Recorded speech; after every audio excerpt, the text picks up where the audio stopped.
Well, good morning from Midland, Texas again this week, folks. Let me tell you, last week was jam-packed with activity, not only with happenings back home in Tennessee, but also with the engagements for work here. For a quick update on my work calendar, I conducted some classroom training again, along with some field visits to the clients, on-site leadership at multiple locations here in the Permian Basin. A few new leadership coaches were brought into the project, so I spent a couple of days doing some, for lack of a better word, familiarization visits with them. One of the new coaches is somebody that worked with me during my last assignment on active duty. In fact, he was the Master Chief selected to take over my role as the lead for the Fleet CPO training team.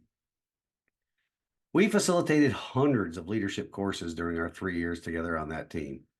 We were called the Carlos and Larry Show as we traveled around the globe engaging with Chief Petty Officer messes. It will be good to be working alongside this great American once again. So that news dovetails nicely into this week's topic of leadership. This week, I'll discuss the differences between the servant leadership style that our founding fathers envisioned that elected officials would operate from to the current crop of selfish leadership they were suffering under right now. Now, I hope you all had the chance to see the graphic I shared this past Friday on my social media pages. Today, we're going to get into exactly what those numbers on the graphic represent and how they demonstrate the failure of Governor Bill Lee and the General Assembly here in Tennessee. We'll also touch on an example of anti-servant leadership exhibited at the national level and how that type or style of leadership has really trickled down to the state and local level. The word to keep in mind for that segment will be something I discussed on social media last week, and that is the word investments. Now, for the standard campaign disclaimer, the following content is approved by Larry Linton for TN12, candidate for the GOP nomination for Tennessee House of Representatives District 12, Larry Linton, Treasurer. I also feel that I need to mention again that I do not make any money with this podcast, none whatsoever. Anyway, with the disclaimer out of the way, let's get on with this week's episode of the Liberty, Leadership, and Lies podcast.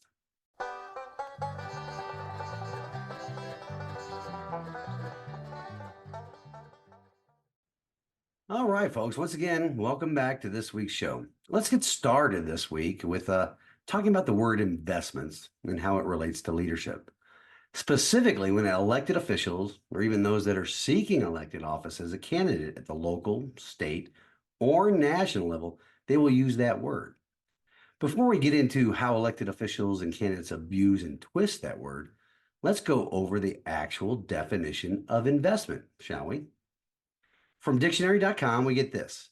Investment is a noun and is defined as the investing of money or capital in order to gain profitable returns, such as interest, income, or appreciation in value. So keep that in mind, folks. An investment is supposed to gain a profitable return as either interest, income, or appreciation in value.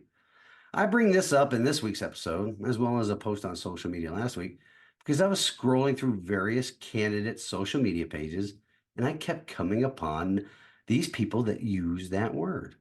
Even those already serving in elected positions use that word quite often. Just why would they use that particular word, folks? Of course, we know the why, but I'm going to dig into it a bit deeper, especially for those listening to or watching this program that believe politicians, when they use that word, when they're trying to obtain support for whatever proposal they are advocating for, or as a campaign promise. Now, I'm not going to actually give you the names or websites of these candidates and elected officials because I don't want to generate any web traffic or social media visits for those individuals.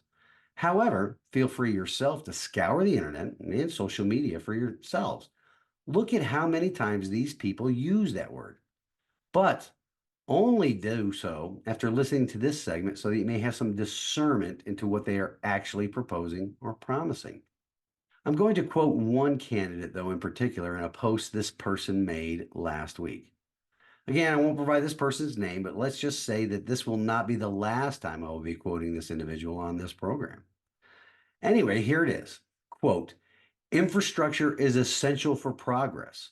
I'll advocate for investments that enhance our roads and bridges. And I won't mention the district he's running in, but the quote continues, making this district an even better place to call home, end quote.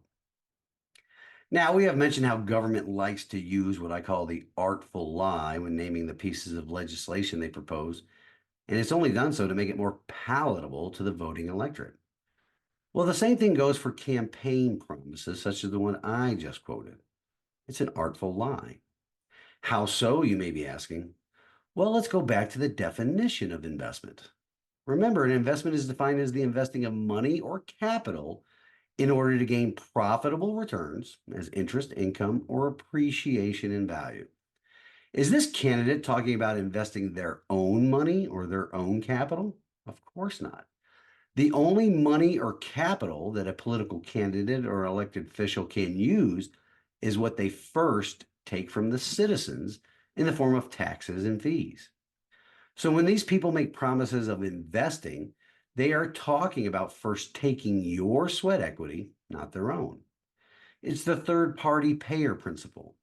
When government is not spending their own money, because government does not sell for a profit any good or service to generate revenue, the only revenue government has access to comes through the taxes and fees it charges legal citizens and residents so they can quote unquote participate in society. So they being the government officials and candidates, they promise to spend other people's money or capital. Since it isn't their own money, cost and quality are not really considered. Why do you think it is very little pushback when companies that contract with the government keep jacking up their prices? Again, is because government is not spending their money, they're spending somebody else's money. When you, as a private citizen, are shopping or engaging in commerce in the free market, cost and quality are the primary factors you consider before making a purchase or entering into a contract. But the latter part of the definition of investment matters as well, just as much, if not more so, than the money or capital or where the money or capital comes from. So back to the definition or the latter part of it, where money or capital is invested to obtain profitable returns. Those profitable returns come in the form of interest, income, or appreciation in value. Please tell me, anybody, about any government investment of your money or capital, your sweat equity, that comes back to you as interest, income, or has appreciated in value. I'll wait for the answer. But Larry, some people will say, who will build the roads? Okay, let's take roads as an example.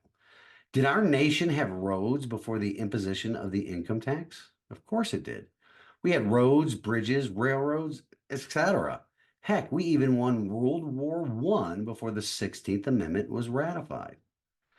That roads argument is a straw man argument, folks.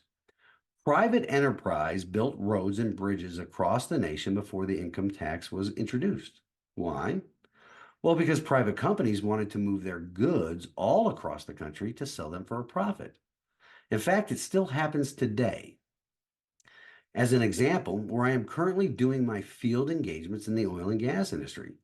Sometimes my work takes me out to remote locations to a drilling rig or a completion site, or even to already producing wells that require servicing by small crews operating these workover rigs. And it happens all over the Permian Basin.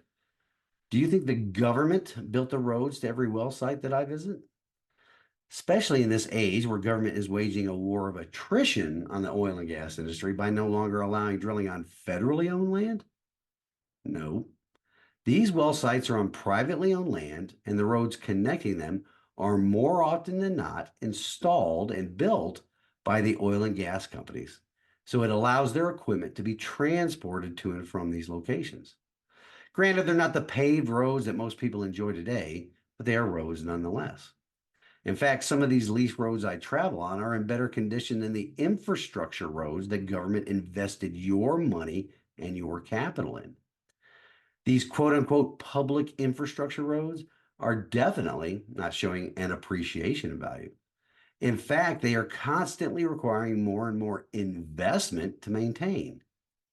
This candidate when promising to advocate for investments in infrastructure is advocating not for investing his personal money and capital, but yours and mine. As I stated in my social media post, in my blog post on the website, beware the member of the political class, already elected or a candidate seeking election, that uses the word investments. These people only use that word because they cannot come out and say they will advocate for more government spending. Because the electorate knows that government spending means more taxes, more fees, more debt.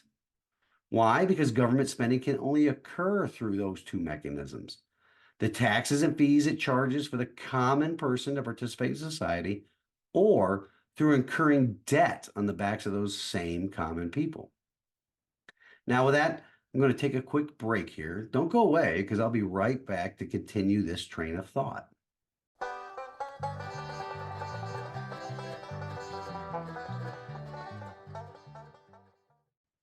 Okay, folks, we're back. I'm going to continue with that favorite word of the political class: investments. Keep in mind that most of the time, government investments are how elected officials reward their donors and their lobbyists.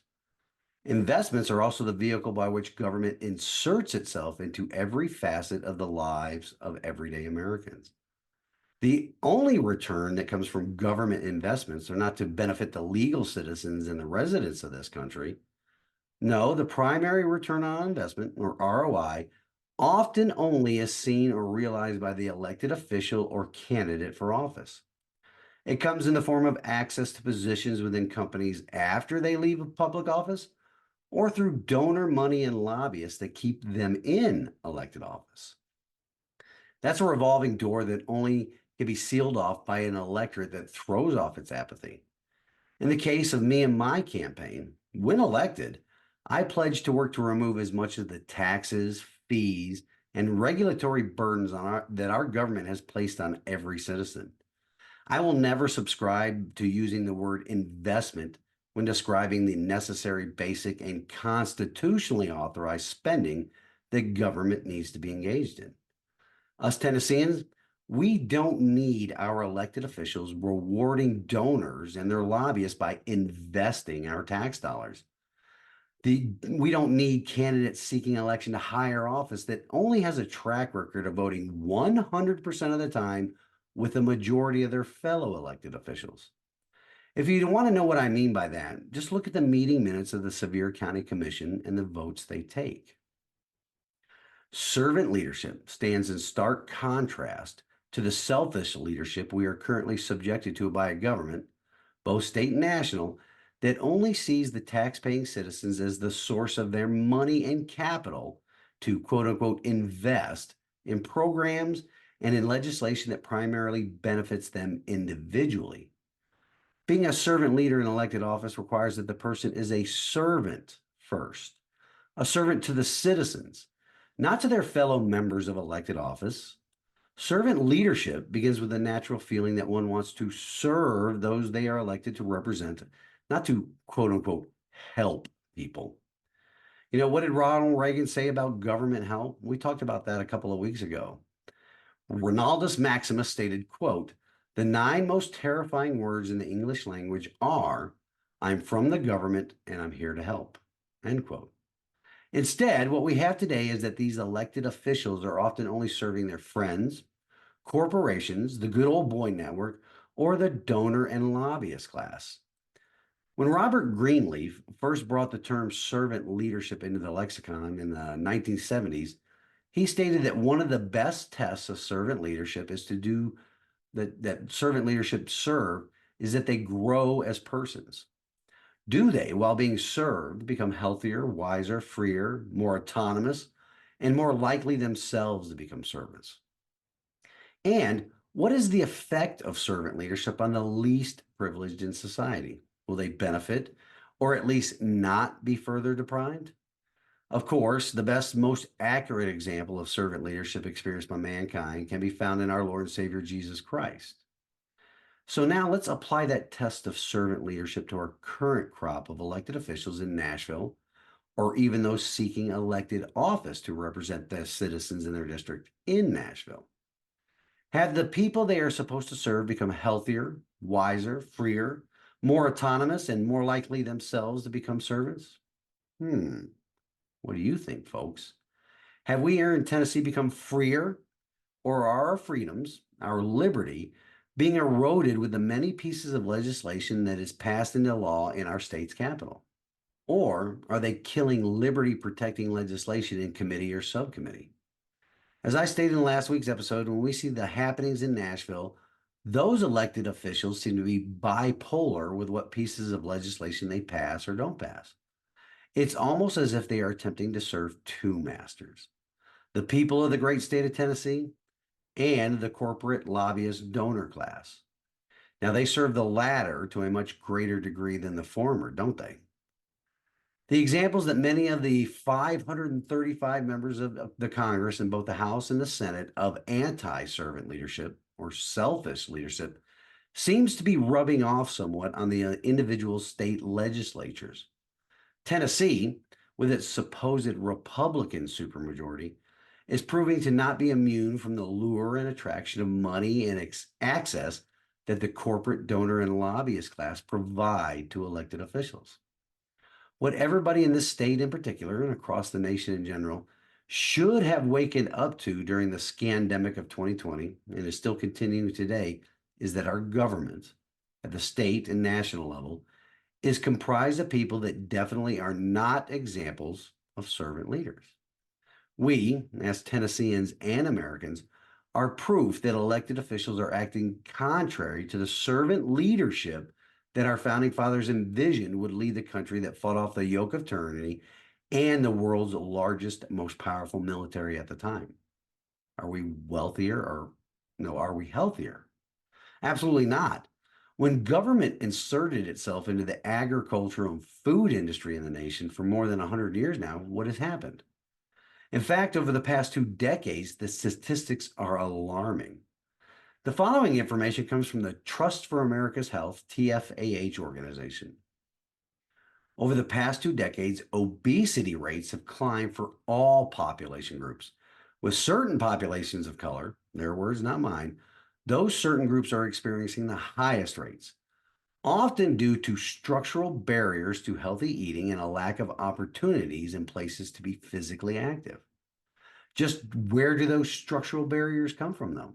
Of course, those barriers are created because government at all levels has inserted itself into the lives of all Americans through controlling all aspects of the free market. Nationally, 41.9% of adults have obesity. Black and Latino adults have the highest obesity rates at 49.9% and 45.6%, respectively. People living in rural communities have higher rates of obesity than people living in urban and suburban areas, which is very odd because one would think the rural communities, which are closer to the farming community than the urban and suburban communities, they would have access to more nutritional food. Once again, what's the root cause? Government, of course. Now, get this: obesity rates are also increasing among children and adolescents, with nearly 20% of U.S. children ages 2 to 19 having obesity, according to a 2017 to 2020 NHANES data. These rates have tripled, more than tripled, since the mid 1970s. And Black and Latino youth have substantially higher rates of obesity than do their white peers. According to TFAH's analysis of the latest data from the Center for Disease Control, CDC, their behavioral risk factor surveillance system, in 2022, 22 states had adult obesity rates at or above 35%, up from 19 states the prior year. A decade ago, no state had an adult obesity rate at or above the 35% level. So our current system of government fails the "are the followers healthier" test. We're going to pause for a break here and pick this up in the next segment. So I'll be right back, folks.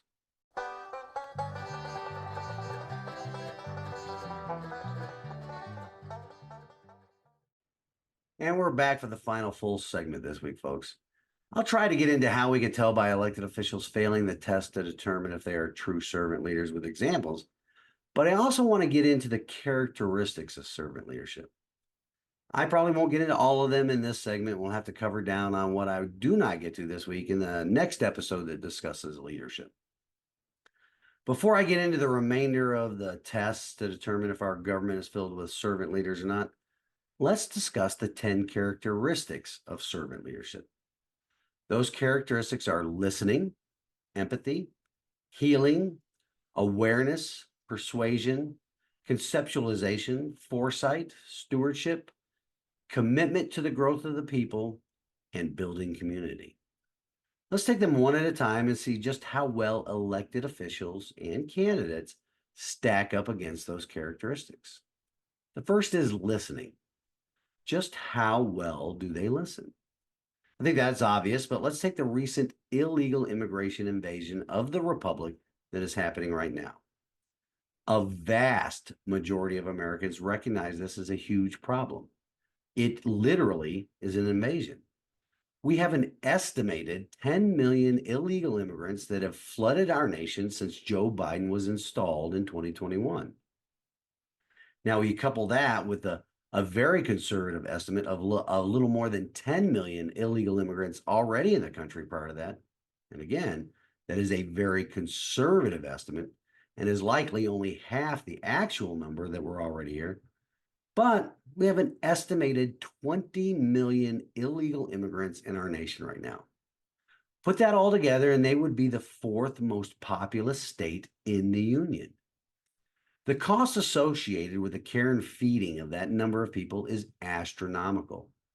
The strain they are placing on the social safety nets put into place for the legal citizens of this nation, it has surpassed the breaking point. All of that information and more is available to elected officials at the state and national level. And like I stated, a vast majority of Americans have spoken out to our government in order to secure the liberty of the people. The government must put an end to this invasion. Have they listened? Of course not.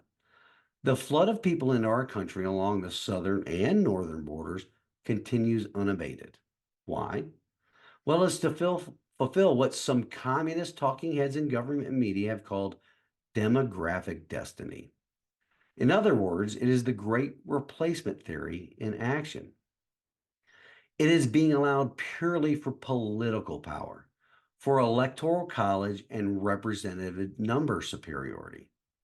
In other words, our government is engaged in diluting our birthright citizenship for purely selfish motives. And they are taxing us so that we pay for those actions. So no, elected officials lack that characteristic of servant leadership. They do not listen to those they were elected to serve. They only listen to their selfish reasons. Now, how about empathy? Do they exhibit the servant leadership characteristic of empathy? Well, it depends. They are definitely empathetic to their fellow usurpers in engaging in activity that keeps them in power. They definitely have no empathy with those they are supposed to serve, the legal residents and citizens of their respective states and of the nation as a whole. Most of the country is suffering under the tax and spend actions of the central government in Washington, D.C., under what they call Bidenomics. While here in Tennessee, we see our elected officials use our tax dollars to court businesses such as Ford Motor Company or the NFL team, the Tennessee Titans, and they ignore their constituents. Servant leadership demands leadership show empathy with those they serve, not the special interests, the corporations, and the donor and lobbyist class. Strike two so far, ladies and gentlemen. What about the third characteristic of healing? I would hope by now that every Tennessean, and every American for that matter, recognizes that our government is not interested in our healing.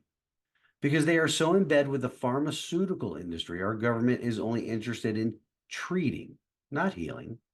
Healing isn't profitable in the long term. Treating diseases and illnesses, now that is where the profit lies. That is where the lure of post-government employment access is strongest. Plus, healthy people, they don't rely on the government.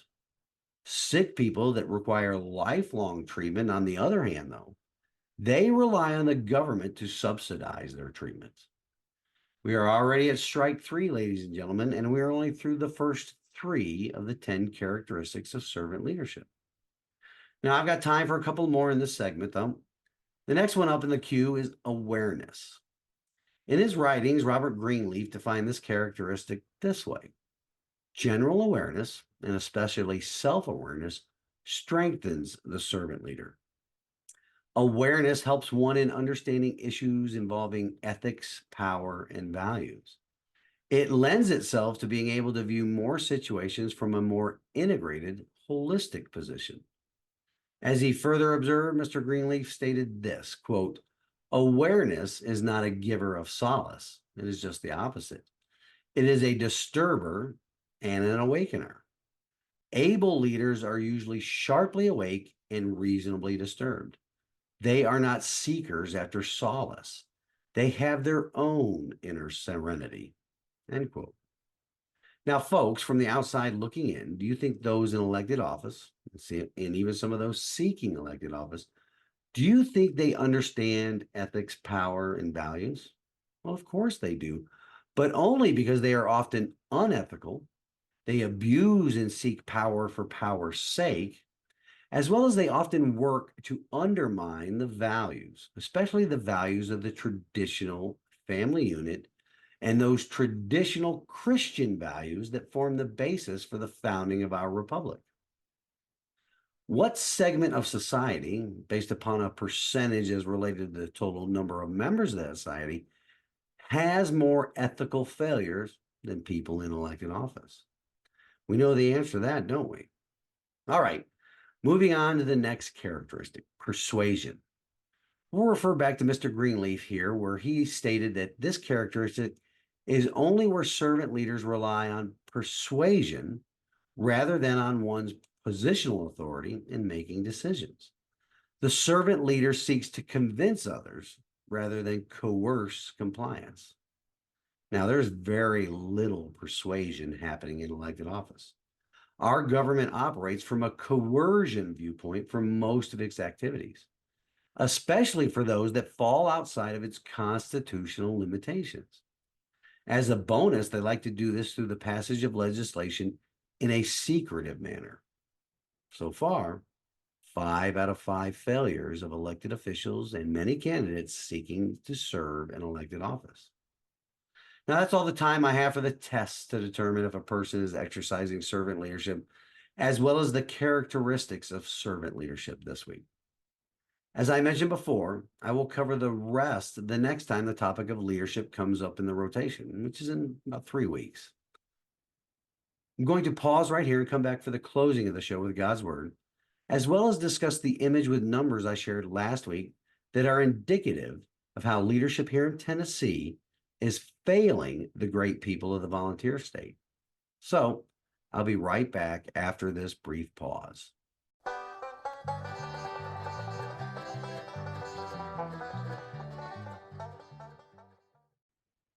All right, folks, we're back with the closing segment. I would like to start off this closing segment by saying congratulations to Mr. Charles Ogle for his victory in the primary election last week for Sevier County Board of Education in District 4. He soundly defeated both the incumbent, Mr. Charles Temple, and the other challenger, Mr. Matt Ballard. In total, there were more than 2,700 votes in that primary, with Mr. Ogle garnering 54% of the vote total among the 3 candidates and the write-in. So, well done. Now, only time will tell if Mr. Ogle is cut from the same cloth that Mr. Temple was, and he allows the administrators of the school system to control the school board. Or he may restore the board to its proper role where they control the school system. One thing is for sure, though, the Sevier County Board of Education cannot be allowed to operate the way it has these past few years. And I hope the voters took the first step necessary to put the entire Board of Education on notice that incumbency will not save them. In the other race, Mr. McClure ran unopposed for the seat that represents District 2 here in Sevier County, and he had 20 votes for the write-in candidate against him. Hopefully, he will have an opponent the next time he runs.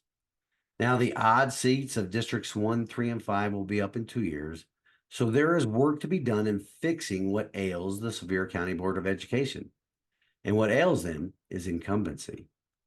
Now, that discussion about the school board election ties nicely into the final discussion topic this week. I mentioned in the opening of this show about a graphic I shared on the blog and my social media pages that had a bunch of numbers on it.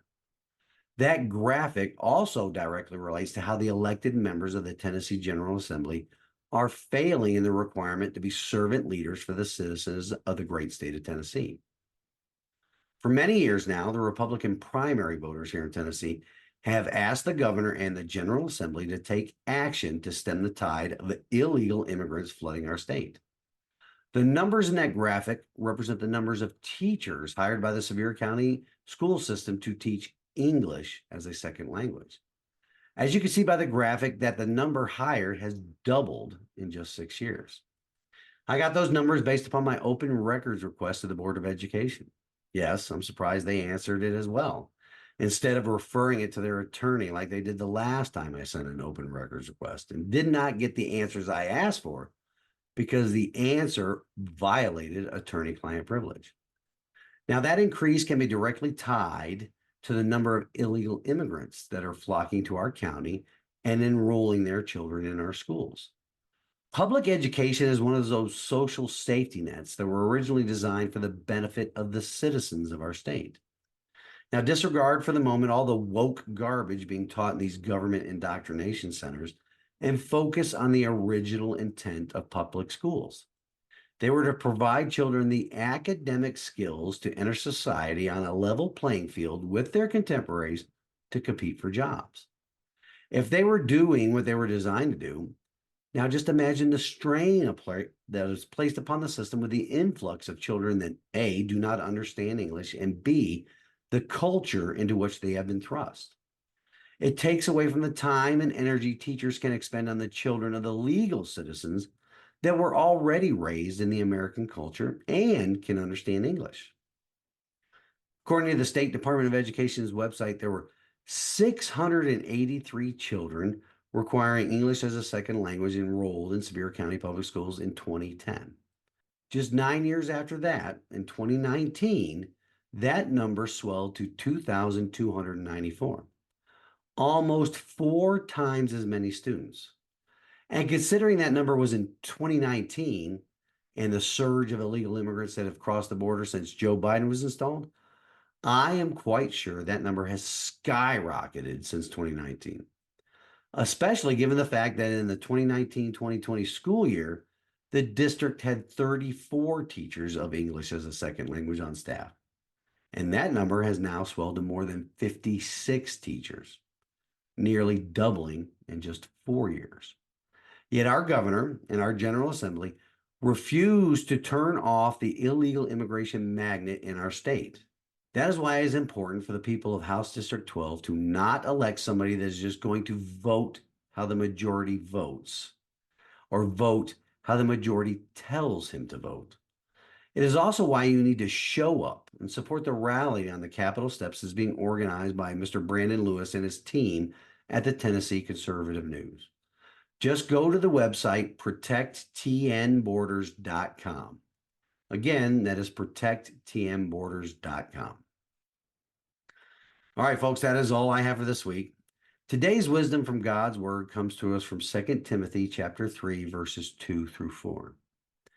For people will be lovers of self, lovers of money, proud, arrogant, abusive, disobedient to their parents, ungrateful, unholy, heartless, unappeasable, slanderous, without self-control, brutal, not loving good, treacherous, reckless, swollen with conceit, lovers of pleasure rather than lovers of God. That is what selfish leadership in our government has become. Lovers of self and lovers of money, arrogant, ungrateful, and treacherous. We can turn the tide this election, especially here in Tennessee, folks. That's why I'm running for office for House District 12. Until next week, I humbly pray and ask that you stand in the arena with me. Reveille, it's time to wake up.